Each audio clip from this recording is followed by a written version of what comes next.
Welcome to Friday Friends, RI Elder Info's weekly look at the organizations and individuals providing resources for Rhode Island seniors, caregivers, and professionals.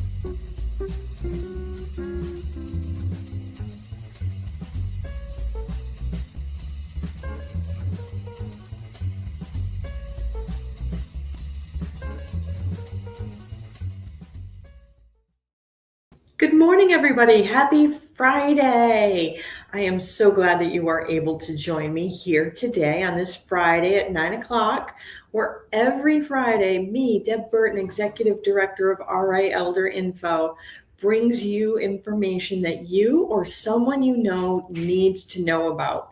Now, our conversation today is going to be on a sensitive topic, so I do want to make you aware of that ahead of time, but please hit the like button, the share button, the bells, the whistles, all those social media cues that say, hey, check this out, because what we're talking about today is happening far more frequently than we would ever like it to happen. We wouldn't like it to happen at all, but we are going to have a conversation about a resource available for individuals who are victims of elder abuse. And sadly, we do have a large number of individuals who are fitting in that category. So this is a really important episode this week. Not that all of our episodes aren't, but this one is particularly important that we get the word out. Now, as you all know, RI Elder Info brings you Friday Friends with the support of our sponsors and our donors. So a huge thank you to Point 32 Health, United Healthcare, 321 Media, Age Friendly Rhode Island Foundation, Social Enterprise Greenhouse, with an especial shout out to Careforth as our sponsor for Friday Friends. Here's a message from Careforth. Caregiving, first of all, is the most selfless act. You're just on 24/7. In order to do all that, you need someone to make sure that you, as the caregiver, are taking care of yourself. And nobody cares for your family like you do. You love them. The whole program is amazing to get paid for something that you would do even if you weren't getting paid. You're not just one person, but you have a whole team behind you. And we're all here to help. Hi, Melanie. How are you today? Hi, Deb. I'm good. How are you? Awesome. So please tell everybody, what is the St. Elizabeth's Haven? So St. Elizabeth Haven for Elder Justice it's a community-based program. We are funded through the Department of Justice Office of Violence Against Women for the grant End Abuse and Later in Life. So our program works with older adults in the state of Rhode Island. I'm sure you guys know, but just in case, 16 older.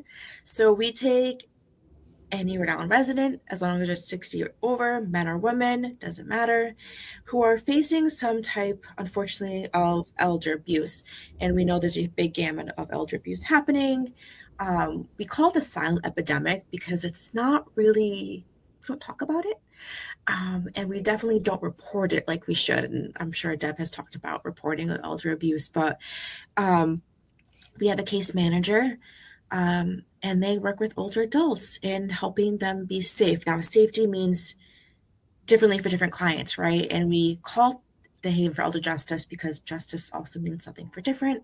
So if someone's willing to leave and want to be sheltered, we do have a shelter program that's roughly around generally 30 days. Sometimes it can extend under situations. So we have our shelter. We do community-based programs. So we work with them. We create safety plans. We help them through the legal system if they want to do a restraining order. Sometimes they want to get divorced. We do that. And then we also do education training. So we go out, talk to older adults, talk about what is elder abuse and how to keep themselves safe.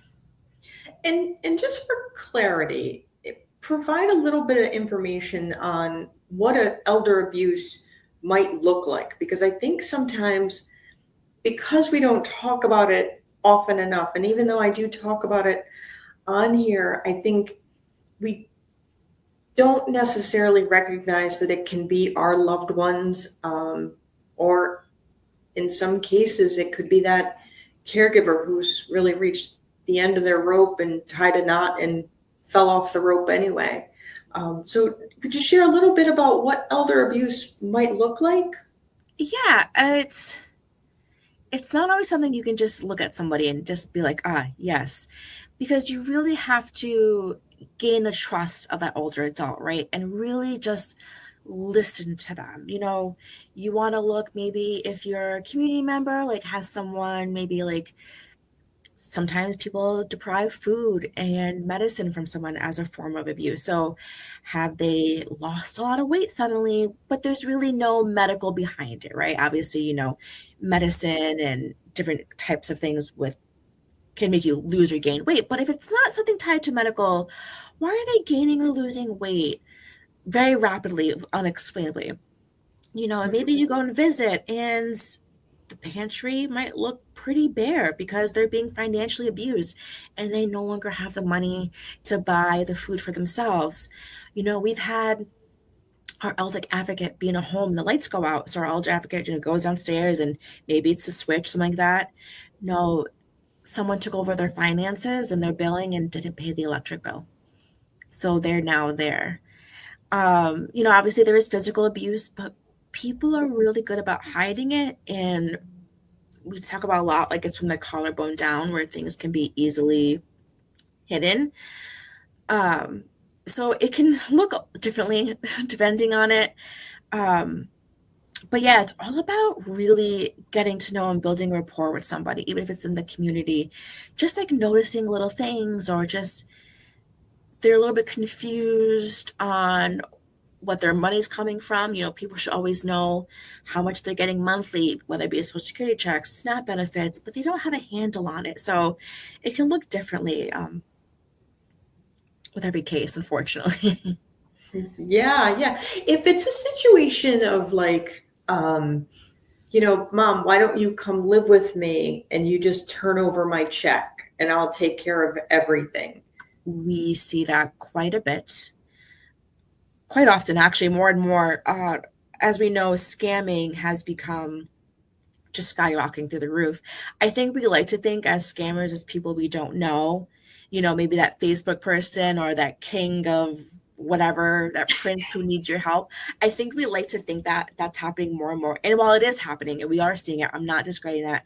I don't think we like to think about the fact that a lot of times it's trusted loved ones or caregivers who might be financially abusing. And we tend to know that abuse kind of happens concurrently, right? So financial abuse might be happening, but then there might also be physical or neglect. And we talk about intentional neglect a lot.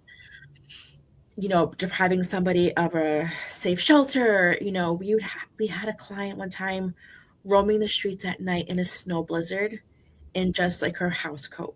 She didn't really have access to like seasonally appropriate clothing. So yeah, we don't like to think about it, but a lot of times it's someone being like, oh, I can help take care of mom, I can help take care of dad, I can help take care of Auntie Sheila and I will take care of it. I will make sure their bills are paid. Don't worry about it. I got you. And then months down the line, bills aren't being paid. Credit cards are being opened in their name. Oh my gosh, we've seen gambling, like now you can do online gambling now. I don't know how it works. I'm not.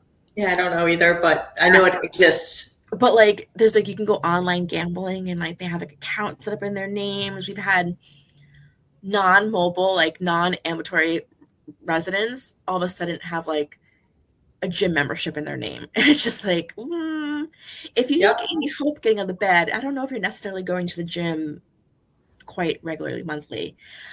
So it's always that trusted piece that we don't like to think happens, but it does. And we've seen people like lose their homes.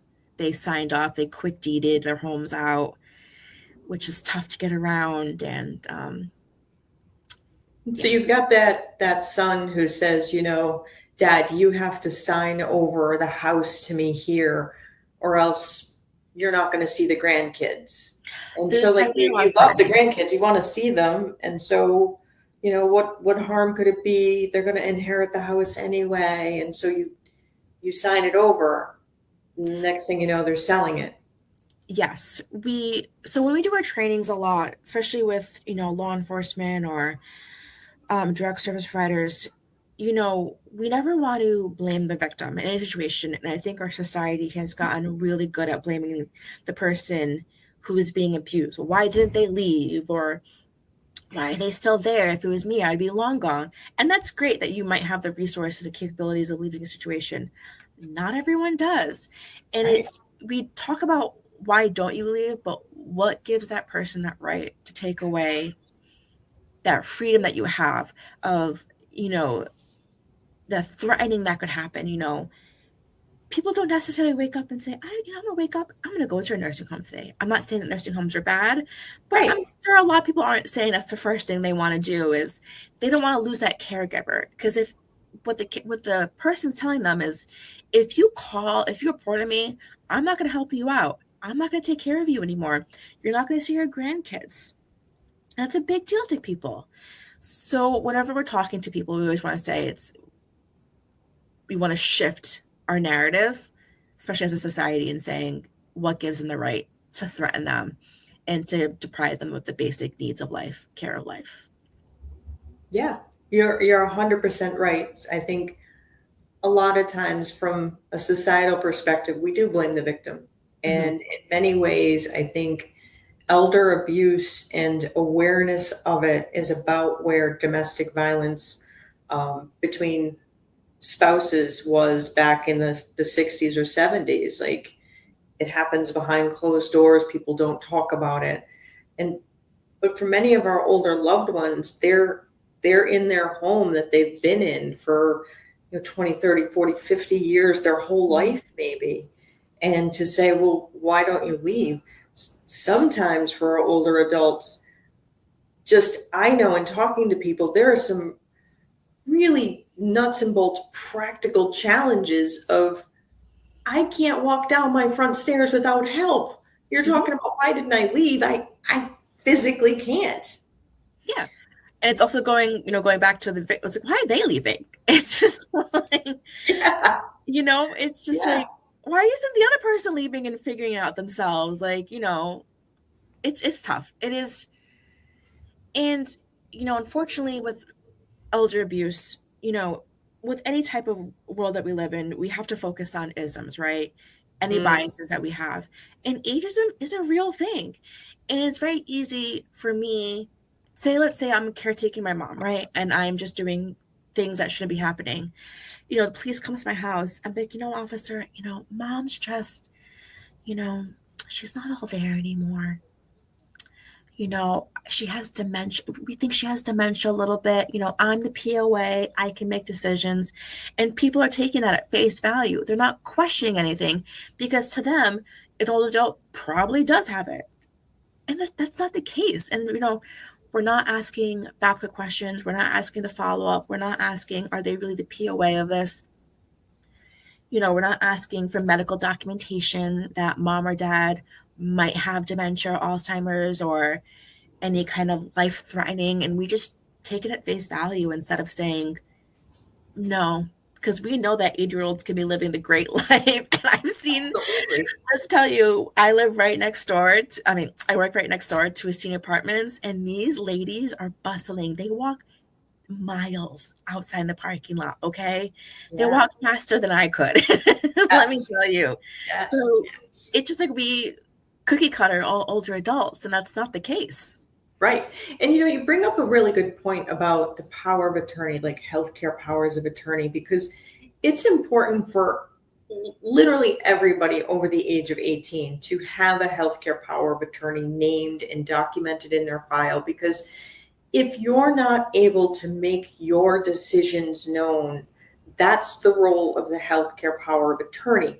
But note exactly what I said. It's when you're not able to make your decisions known. So if you've, named someone and they're abusive to you, it doesn't mean, oh, I'm the power of attorney and I get to do blah, blah, blah. No. Are you able to make your own decisions known?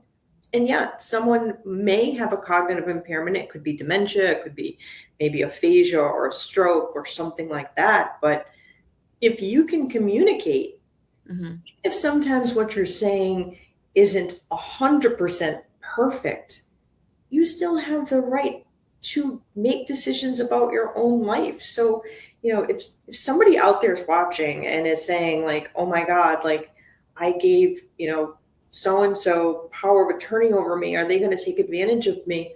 Mhm. Understand it's only a valid document when you're not able to make decisions for yourself. And that takes your doctor and medical determinations that, you're unconscious on the floor. You can't make your decisions known because you're unconscious. But if, help is coming because you're in a bad situation, waving the document of saying, oh, I'm the power of attorney, I get to do whatever I want. It's not true. And also, I think what people forget too is that a power of attorney doesn't mean they make decisions for everything. It might just be medical decisions. That doesn't mean they have the right to spend money. And I think we see a lot of times too, like with older adults who have multiple children, they make children, not one person, Right. the decision making for everything. Maybe someone is better at money, so you make them the POA in terms of like financially, or someone might be better at making the health decisions that the older adult wants, that aligns with what they prefer, right? When they can no longer make the decision. So I think POAs get used as a blanket term, but they're not blanket documents. Oh, I love that. That is a really good way to say that. And the good thing about our program too is, we work with the older adults, and they are part of for the first time, they are part of a decision-making opportunity. We had one client, all she wanted was a divorce. That's all she wanted. She wanted her maiden name back. And for her, that's what she wanted. She no longer wanted to be tied to this person. And we were able to help make that happen. Now, obviously, part of us, we would love to nail the guy to the judicial system. Maybe. And that's where it's justice, because Yes. it goes by what she wants. Yes. But, we help them in that decision making for the first time. I love that. Yeah. So if someone is in an unsafe situation, the first thing like that friends, family, neighbors, anybody should do would be to report that to Adult Protective Services. And that's the 401-462-0555 number. Correct. So, and that's where we get our referrals from too. Yes. Okay. So that's it. So if you think something's a little shady with, your elderly neighbor, something's not quite right, everybody in the state of Rhode Island is a mandatory reporter. Like nobody can say, well, I'm not a doctor, I'm not a social worker, I'm not a psychiatrist, I'm just a neighbor. No, you're required to report. And again, that's the 401-462-0555. So then Adult Protective Services would visit with the person, and then they would outreach to the St. Elizabeth's Haven. Yeah. So then we'll make contact with the older adult who there's prospectively in an unsafe position. I don't want to say that they are or aren't, because, we just go in. And then our biggest thing that we always do is a safety plan first. We go over the program, what their needs might be, but safety plan is the key. So older adults choose to go back and they choose not to leave. And that's not something that we can judge for. It's just, we're here as a way of when you want help, when you need help, if you're ready to leave, we are here. And we will make a connection with them. We might check in regularly. We've had to lie a few times, say if it's like a house phone, and say like, oh, it's Cox Cable. Yeah. You do what you gotta do, okay? Sometimes. Right. Yeah, you have to do what you have to do to keep someone safe. And if the conversation, if the person, maybe has the abuser there, much like an individual, a younger individual in a domestic violence situation, you have the unusual conversation of, hi, yes, it's Cox Communication. Is Bob there? Hi, Bob. Is now a good time to talk? No, I can't do that right now. Exactly. All right, Bob. And then you call Bob back. We've lucked out with a lot of like local agencies where like we've used senior centers to meet with them there, because a lot of senior centers have like transportation too. So we'll meet there. We might meet at like a Dunkin' Donuts, because there's always Dunkin' Donuts somewhere in Rhode Island. Yes. We try to meet them literally where they're at, like physically where they are at.